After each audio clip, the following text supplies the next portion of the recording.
Hola, hola, muy buenos días, buenas tardes o buenas noches, dependiendo del momento del día en que usted revise esta videoclase. Mi nombre es Sebastián Espínola, soy profesor de historia y en esta ocasión vamos a revisar en esta videoclase la temática sobre características del régimen democrático.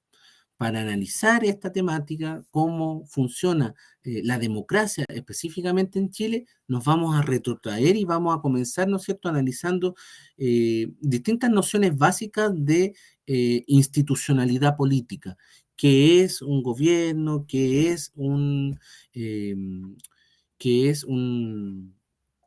qué es el Estado, qué es la nación, distintos conceptos institucionales, cívicos, que es necesario ir distinguiendo para poder llegar finalmente a una forma de gobierno que tiene un contexto histórico, ¿no es cierto? Y algunas características que es la democracia, que es lo que nos interesa entender, ¿ya? Vamos a comenzar entonces. Lo primero que vamos a revisar es qué es el Estado, porque la democracia es una forma de gobierno que se da en un estado, ¿ya? En un país usted podría entender, pero aquí nosotros nos interesa el concepto de estado. En el mundo existen estados, ¿ya? El estado de Chile, el estado de Argentina, el estado de Estados Unidos de Norteamérica, el estado de España. Son estados. ¿Y qué es un estado? Y ahí les puse una definición. Es una agrupación humana que está fijada en un territorio determinado, en la que existe un orden social, político y jurídico que está orientado al bien común y que se establece y mantiene por una autoridad dotada de poder de coerción. Usted puede encontrar distintos conceptos de Estado si usted busca en Google, pero todos van a tener la mayoría de los elementos que aparecen acá y que yo se los desglosé en esta línea abajo. El Estado tiene elementos que lo constituyen. Primero tiene personas, porque no existe un Estado si no hay ciudadanos y personas que vivan en ese territorio. Segundo, tiene un territorio, porque el Estado tiene límites. El Estado de Chile tiene fronteras. ¿Ya? Las fronteras de Chile son estas: el Océano Pacífico hacia el oeste, la cordillera de los Andes hacia el este, el Estrecho de Magallanes en la zona austral, Arica en el norte. ¿Ya? Entonces, tiene un territorio delimitado. Y aquí lo más relevante, el Estado tiene poder, tiene la capacidad de mandar y de hacer cumplir normas en su territorio. Y para eso ejerce poder de coerción. Obligo por la fuerza incluso a cumplir con las normas y los pactos que se han realizado en esta comunidad llamada Chile, Estado de Chile. Estas son las leyes de este Estado, estas son las normas que nos hemos dado como sociedad a través de distintas formas, y aquí yo tengo la fuerza, ¿no es cierto?, de hacer que las personas que viven en este territorio cumplan con esas normas y esas leyes, ¿ya? Para eso el Estado ejerce soberanía, que es la forma en la cual se ejerce la autoridad dentro del territorio y con independencia de otros. La soberanía del Estado de Chile en estas fronteras sobre este grupo humano a través de esta policía y de esta justicia, de estos tribunales. Yo cruzo la frontera, estoy en otro estado y por lo tanto bajo la soberanía, bajo el poder y la autoridad de otro estado. Cruzo la frontera, voy a Argentina, estoy en Mendoza, ya no estoy en Chile, estoy bajo la soberanía de otro estado, las reglas y las leyes de otro estado, el poder de otro estado. ¿Ya? Y todo esto se organiza con una finalidad, y la finalidad es el bien común. El bien común se define como el mayor desarrollo material y espiritual de todos y cada uno de los integrantes de esta comunidad, del grupo humano que vive dentro del Estado. El mayor desarrollo material y espiritual de todos y cada uno, del grupo y de la individualidad de cada persona. ¿Se dan cuenta de una meta que tiene el Estado? Generar las condiciones necesarias para que cada uno de nosotros y todos alcancemos nuestro mayor desarrollo, nuestra mayor plenitud material y espiritual. Y para eso el Estado coloca reglas, para eso el Estado prohíbe cosas, para eso el Estado permite otras tantas, para eso el Estado mantiene la seguridad y la paz social, etcétera, etcétera. Finalmente, para eso existe el Estado. Si un Estado no aspira al bien común, por lo tanto pierde su razón de ser y se transforma esto en una dictadura, en una tiranía, en lo que queramos, ¿no sé? Pero deja de ser el Estado va a seguir funcionando, pero pierde de vista, ¿no es cierto?, al ser humano. Porque finalmente todo esto, esta organización que los humanos nos damos y que armamos como estructura de poder y inventamos cargos y creamos policía y un sistema de justicia y todo esto que es parte del Estado, lo hacemos ¿para qué? Para mantener la vida en sociedad, para que cada uno pueda desarrollarse de la mejor manera posible y que no nos andemos matando unos a otros, ¿ya? Para eso surge un Estado. Si se pierde esa finalidad de vista, ¿no es cierto? Entonces esto se empieza a desarmar y a tambalear, ¿ya? Eso es un Estado. Veamos ahora qué es la nación, que no es lo mismo. Usted puede pensar, ¿no es cierto?, el Estado y la nación son lo mismo. No, se parecen. La nación es el grupo humano que vive adentro. Es uno de los elementos del Estado. Recién lo vimos, grupo humano, ¿no es cierto? La comunidad de personas que vive dentro del territorio del Estado y que tiene características en común, ¿ya? Eso es la nación. La nación es un elemento del Estado, pero un territorio puede tener distintas comunidades y distintos sentimientos nacionales. Veamos la definición. La nación es aquel grupo humano cuyos miembros se sienten unidos entre sí por vínculos naturales, históricos, geográficos, espirituales o culturales. La nación puede existir de forma independiente del Estado. Ese es el elemento. El grupo humano puede permanecer sin haber armado todo este aparatoste y toda esta estructura que llamamos Estado, con poder, con soberanía, con límites, con ejército, con policía. Yo puedo ser una comunidad, ¿no es cierto?, que tiene una historia en común, que tiene vínculos culturales, espirituales, una religión en común, un idioma en común, pero puedo que no haya, por distintos motivos históricos, formado un Estado con autoridades, con leyes, con normas. Quizás no he formado eso, pero sí soy una nación o me siento como una nación. En cambio, el Estado no puede constituirse sin naciones, porque significaría que le falta el elemento humano, como mencionábamos al comienzo. ¿Ya? Tiene que tener un elemento humano, tiene que al menos tener una nación dentro del territorio, un grupo de personas que se siente unido entre sí por vínculos naturales, históricos, geográficos, espirituales o culturales, como dice ahí la definición. Pero ojo, un Estado puede tener en su territorio más de una nación, 3, 4 identidades nacionales, grupos territoriales con cultura, historia e incluso un idioma en común. Ya vamos a poner ejemplos de eso, pero piensen, por ejemplo, en España. Sí, España, ¿no es cierto? Distintas regiones, pero hay algunas comunidades que se sienten una nación aparte. ¿Por qué? Porque tienen una historia en común, un pasado en común, eh, una geografía en común y, lo más relevante, un idioma en común.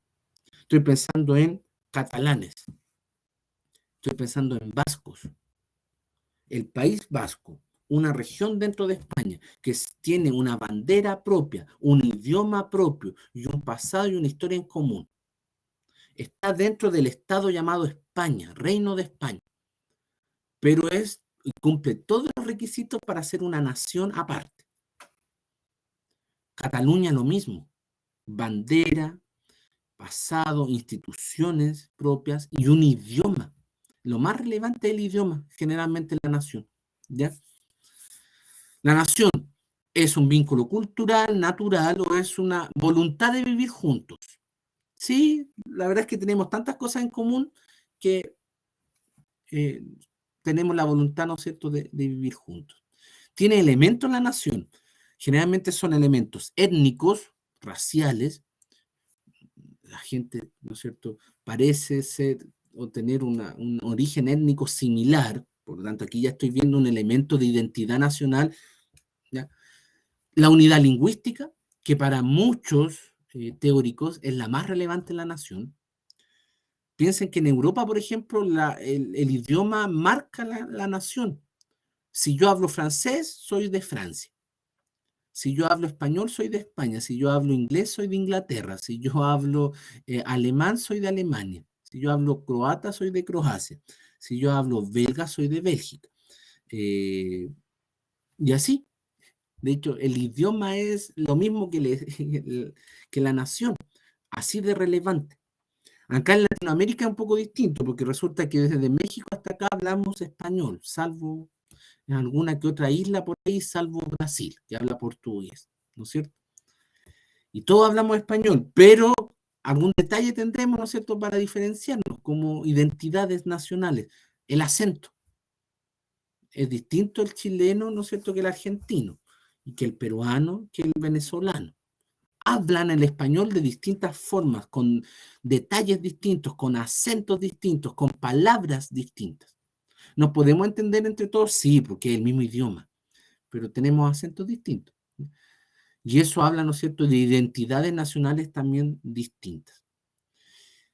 Hay elementos culturales, formas de ser. Y yo siempre digo, incluso garabatos. Si usted va, y no sé si ha visto estos típicos virales, ¿no es cierto?, donde un chileno, ¿no es cierto?, está en Europa y dice un garabato, ¿no es cierto?, dice, weón, y lo dice fuerte a ver si otro le responde y dice, ah, weón, y somos chilenos y nos identificamos, ¿no es cierto? ¿Por qué? Porque sabemos lo que significa eso. Eso va construyendo una unidad cultural, entendemos lo mismo, ¿ya? ¿Por qué? Porque venimos del mismo país, tenemos la misma nacionalidad, somos de la misma nación. La nación también tiene elementos históricos. La historia de este grupo de personas en este espacio geográfico, con esta lengua en común, con este origen étnico en común, va construyendo también una identidad nacional, ¿ya? Eso. Y yo lo que les decía finalmente, un Estado puede tener una nación, una identidad nacional y un grupo que se siente totalmente identificado, que podría ser el ejemplo de Chile, podría ser, eh, la misma bandera, el mismo idioma, la misma historia, el mismo pasado, más o menos los mismos orígenes étnicos, somos todos mestizos, mezclas de indígenas con españoles. Hay un Estado con una nación, listo. Pero también hay estados que son plurinacionales, que tienen distintas identidades nacionales dentro de su territorio. Pueden tener 3, 4, 5. Ya les mencionaba el ejemplo de España. Podríamos ver, por ejemplo, el ejemplo de Bolivia, que se declara Estado plurinacional y que identifica como naciones distintas cada comunidad indígena que convive dentro del territorio boliviano. 12, 13, 15 comunidades indígenas con identidades distintas, con creencias distintas, con dialectos distintos, todas, ¿no es cierto?, comparten este espacio geográfico del Estado boliviano, pero son naciones distintas. Volvamos al ejemplo de España también, ¿ya?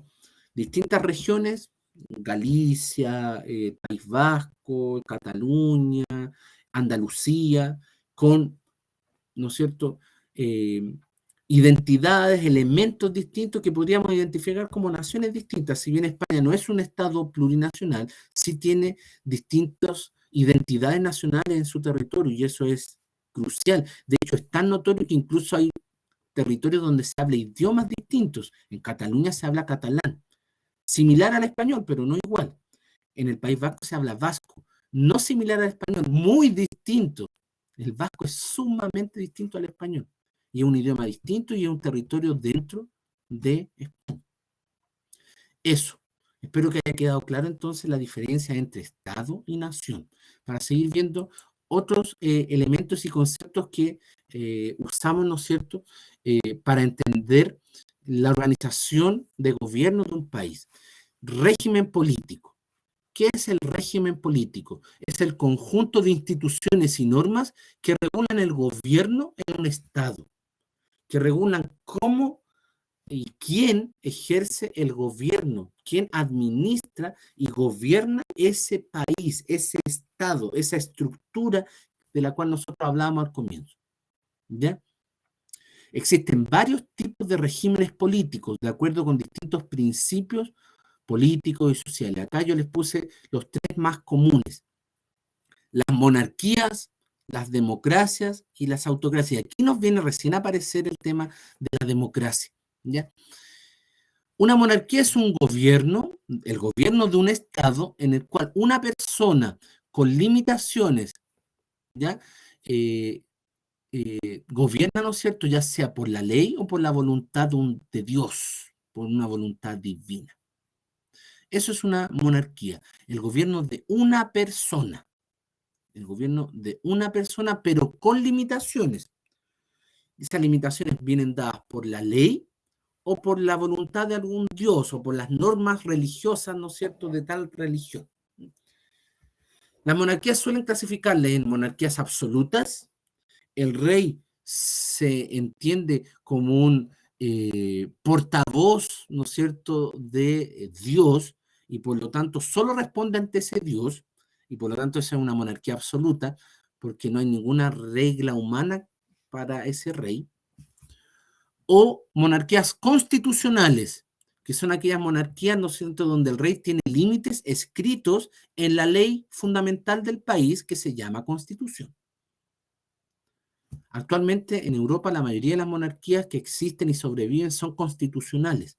Existen reglas y normas que regulan a esa monarquía y que determinan qué puede y qué no puede hacer ese rey como jefe de ese Estado. Pero hubo una época en la historia, ¿no es cierto?, sobre todo en la Edad Moderna, donde campeaban las monarquías absolutas y los reyes hacían, ¿no es cierto?, lo que querían, porque decían: mi poder viene entregado por Dios y yo respondo solo ante Dios. Y ahí la pregunta que surgió en algún momento fue: y yo ni siquiera estoy seguro si existe Dios, entonces, ¿qué límite tiene usted, señor, como rey? Ninguno. Eso.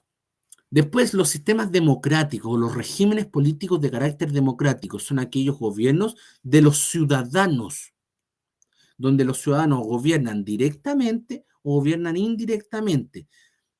Gobiernan directamente porque ellos mismos se encargan como conjunto del gobierno de ese Estado, o porque eligen autoridades, y ahí es la forma indirecta, para que ellas gobiernen en su nombre. Cada cierto tiempo las cambiamos a través del voto. Por eso les puse una fotito del voto. Los gobiernos democráticos pueden ser presidenciales, semipresidenciales, parlamentarios, dependiendo de cómo organizo yo esa democracia y esa elección. Si yo elijo directamente un presidente para que sea jefe de Estado, es una democracia presidencial. Si elijo un presidente, pero también elijo otra autoridad, porque tengo un jefe de Estado y un jefe de gobierno, estoy pensando en Italia, que tiene un presidente de la República y un primer ministro. Presidente de la República, sí, electo por la ciudadanía, que dura mucho más en el cargo, ¿ya? Y primer ministro, jefe de gobierno encargado de los asuntos internos del Estado, también electo por la ciudadanía en una elección aparte. Y cada uno tiene funciones distintas. Eso es un régimen semipresidencial. Y por último, hay democracias democracias parlamentarias, que son aquellas donde la persona encargada del gobierno de ese Estado viene del Parlamento y las personas eligen parlamentarios. Recordad que el Parlamento es el Congreso, donde hay diputados y senadores. Y por lo tanto, en las democracias parlamentarias yo establezco un sistema en el cual hay un líder de una mayoría del Congreso, es el encargado de gobernar. Si cambian las mayorías internas dentro del Parlamento en una elección parlamentaria cada 4 años, cada 5 años, entonces va a cambiar también el encargado del gobierno. Y el encargado del gobierno es un parlamentario más, salió electo como diputado, pero resulta que es el líder de la coalición de partidos que tiene la mayoría en el Parlamento, que tiene más de la mitad de los votos, más de la mitad de los escaños. O sea que tiene más de la mitad de los diputados y senadores que integran ese Parlamento o Congreso. Y esa persona, por ser líder de esa coalición, le corresponde entonces gobernar. Eso es una democracia, pero de tipo parlamentario.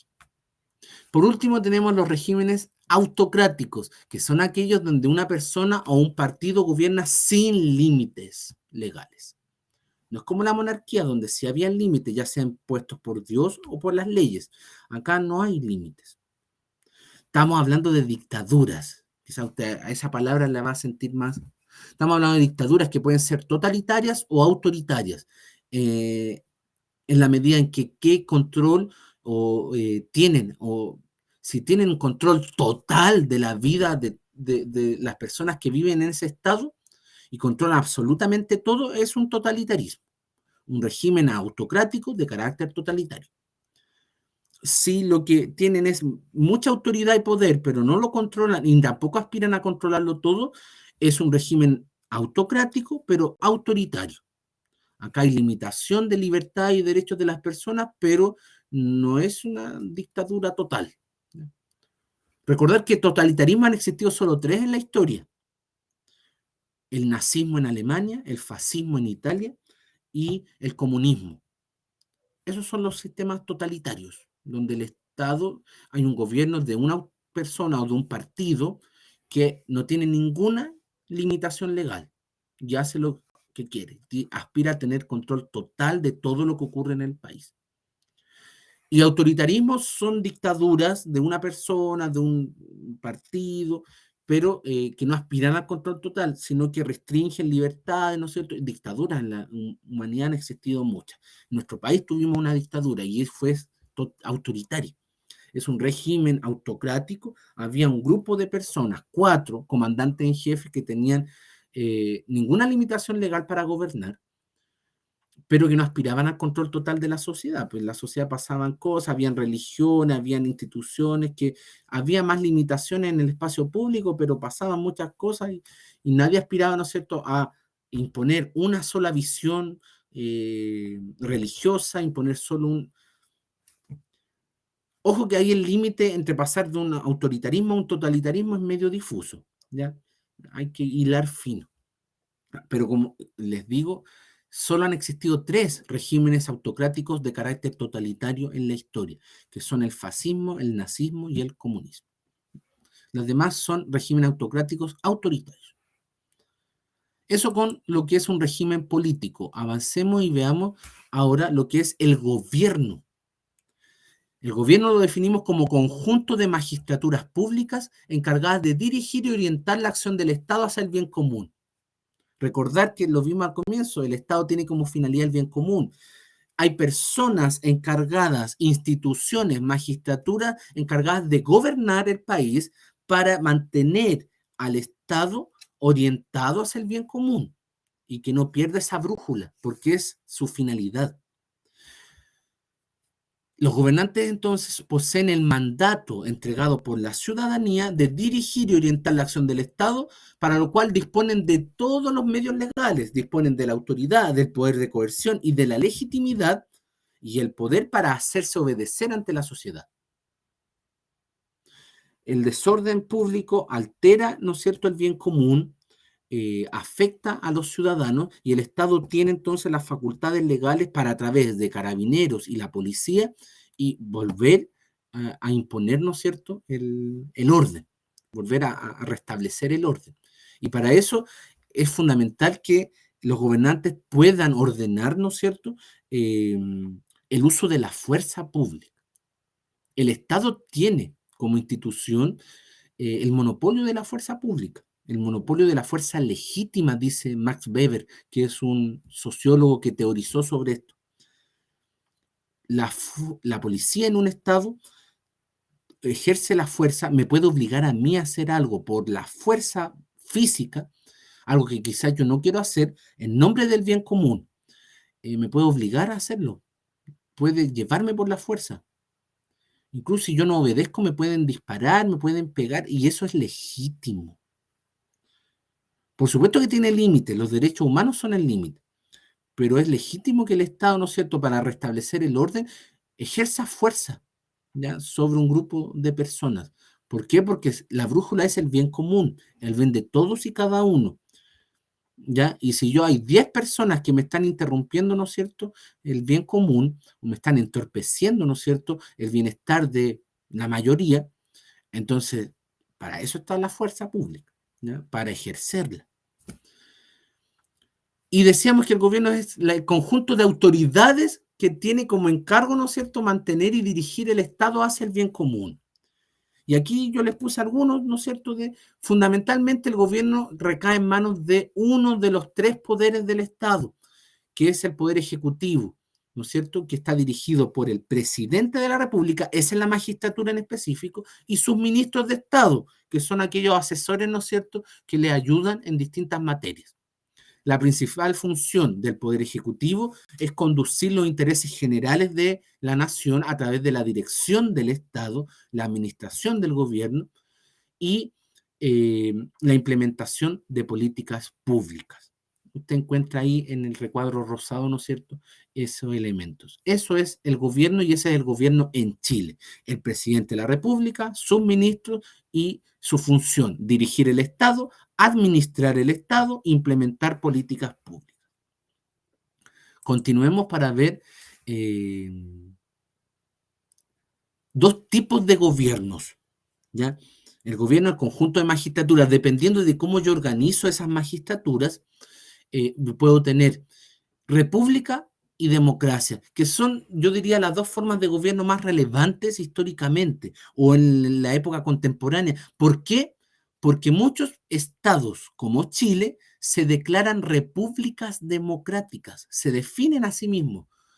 En un artículo de nuestra Constitución se establece el Estado de Chile es una república democrática. Y si usted revisa constituciones de distintos estados en el mundo, se va a encontrar eso, que se declaran repúblicas democráticas. Y por eso nos interesa en esta sesión revisar también qué es una república y qué es una democracia. Son formas de gobierno. La república es una forma de organizar el Estado donde las autoridades duran cierto tiempo en el cargo, donde las autoridades, las magistraturas, el presidente, el senador, el alcalde, el diputado, duran una cantidad de tiempo. Se cambian cada 4 años, se cambian cada 5 años. Son representantes electos por el pueblo, electos por la ciudadanía.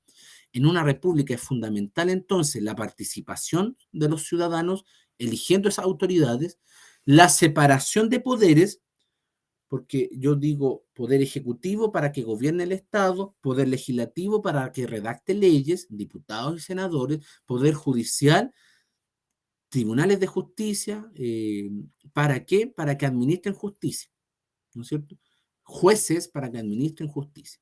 Todo esto organizado para la búsqueda del bien común y para que ninguno de los tres poderes, de las tres autoridades distintas, tenga más poder que el otro y haya un equilibrio de poder y ninguno se pueda convertir en un tirano. Eso es una república. En la república siempre hay separación de poderes y elección de autoridades a través del voto. La democracia es aquella forma de gobierno, generalmente está emparentada con la república, donde el poder recae sobre los ciudadanos. En la Constitución chilena dice que la soberanía es lo mismo que poder, recae en la nación y la ejercen los ciudadanos a través del voto. Democracia, entonces, es esa forma de gobierno en que los ciudadanos gozan de derechos, de libertades, de igualdad y de participación ciudadana, de participación política a través del voto. Y pueden ejercer ese poder, esa soberanía, estos ciudadanos en una democracia de forma directa o de forma representativa. De forma directa es cuando ellos mismos toman las decisiones de gobierno. Se reúnen en una asamblea, votan a mano alzada, dan su opinión y toman una decisión. La única democracia directa en el mundo fue la de Atenas, donde surgió la democracia. ¿Ya? ¿Por qué? Porque ahí existían no más de 1000 ciudadanos. No existieran más de 1000, solo 1000 habitantes, existían más habitantes, pero se ponían ciertos requisitos para ser ciudadano. Y ellos tomaban las decisiones y se reunían día por medio en un foro, en una asamblea pública, debatían, se ponían de acuerdo y tomaban decisiones sobre el gobierno de la ciudad de Atenas. De ahí en adelante, la mayoría de las democracias son representativas, porque piensen en la dificultad práctica que tiene Para un país, por ejemplo, como Chile, con 17 millones de habitantes y 15 millones de ciudadanos, que todos nos juntemos todos los días a tomar decisiones de gobierno. Es imposible.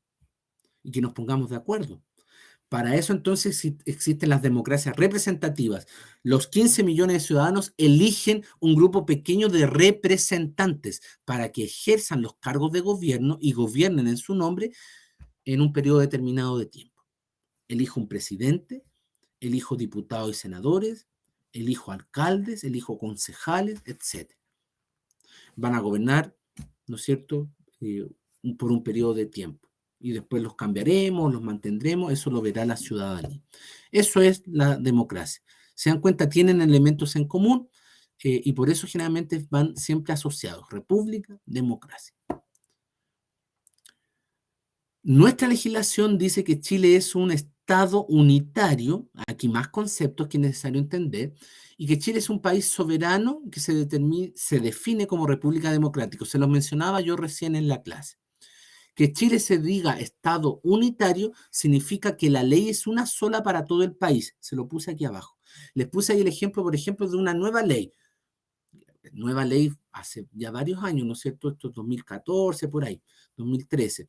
Nueva ley de postnatal de 6 meses. Esa ley tiene vigencia en todo el territorio nacional por igual, desde Arica a Punta Arenas. Eso quiere decir entonces que Chile es un Estado unitario. Porque lo contrario a un Estado unitario es un Estado federal, donde las leyes no tienen vigencia en todo el territorio, sino en una parte del territorio, porque cada región o unidad territorial tiene más autonomía y toma decisiones propias y tiene leyes distintas. ¿Se le ocurre a algún país del mundo que funciona así? Estados Unidos. El clásico ejemplo de un país federal, donde 50 estados se unieron, tienen una constitución en común, pero cada uno mantiene un alto grado de autonomía que le permite tener incluso leyes distintas a los demás. Por eso, en algunos estados, en Estados Unidos, hay pena de muerte y en otros estados o regiones no hay pena de muerte. En algunos estados está legalizada el consumo de marihuana y en otros no. Son el mismo país, pertenecen al mismo país, pero cada región tiene tal nivel de autonomía que tiene leyes propias. Chile no es ese tipo de Estado, es un Estado unitario. Aquí las leyes son todas iguales para todo el territorio. No, no puedo decir yo, cuarta región de Coquimbo, yo no acato esta ley. No, Chile es Estado unitario. Para toda la ley, para todos por igual, en todo el territorio nacional. Y lo otro ya lo explicamos, ¿no es cierto?, en la diapositiva anterior. Chile es una república democrática.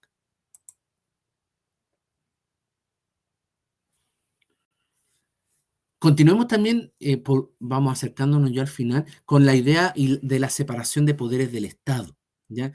Esa idea es fundamental en una república, en la forma de gobierno republicana. Tiene que haber separación de poderes. ¿Por qué? Porque a través de la separación de poderes yo evito la concentración de excesivo poder en una sola autoridad, en un solo magistrado, en un solo cargo. Cuando un solo cargo tiene demasiado poder concentrado, es peligroso porque se puede convertir en un tirano, en alguien que utilice mal ese poder en contra de los ciudadanos, ¿ya? Y pierda de vista el bien común, que es la finalidad para la cual existe el Estado, como lo vimos desde un comienzo en esta sesión. Y la división típica de poderes es la que usted ve ahí en pantalla: ejecutivo, legislativo y judicial. ¿A quién se le ocurrió que era mejor dividir así el poder? A Montesquieu, al barón de Montesquieu, un intelectual de la Ilustración de Francia, ¿no es cierto?, hacia 1700, hace mucho, mucho tiempo, que escribió un librito que hablaba sobre el espíritu de las leyes, así se llama el libro, el espíritu de las leyes, y ahí él propone, en vez de tener un rey que concentra todo el poder absolutamente, es mejor tener un sistema que divida el poder en tres: ejecutivo, legislativo y judicial. Tres funciones distintas. El ejecutivo gobierna y administra el Estado, ya lo vimos. ¿Quién lo ejerce? El presidente en Chile al menos, el presidente de la República, que es jefe de Estado y jefe de gobierno. En otros países será el rey, en otros países será el primer ministro, el cargo que ellos determinen. Poder ejecutivo, gobierna y administra el Estado. Otro poder independiente y separado entre sí, llamado legislativo, cuya función será redactar leyes para regular la vida en común. Son los representantes de los ciudadanos, 150 diputados en el caso de Chile, 50 senadores que pertenecen y están en el Congreso Nacional y que forman leyes, discutan, redactan y aprueban leyes. ¿Ya? Toda ley tiene que ser aprobada por el Poder Legislativo. ¿Ya?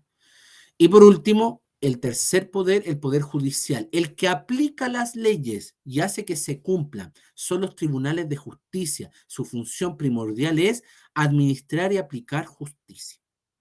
Y es un poder separado de los otros. ¿Ya? Todos estos poderes, como les puse ahí abajo en esa flechita, son independientes entre sí.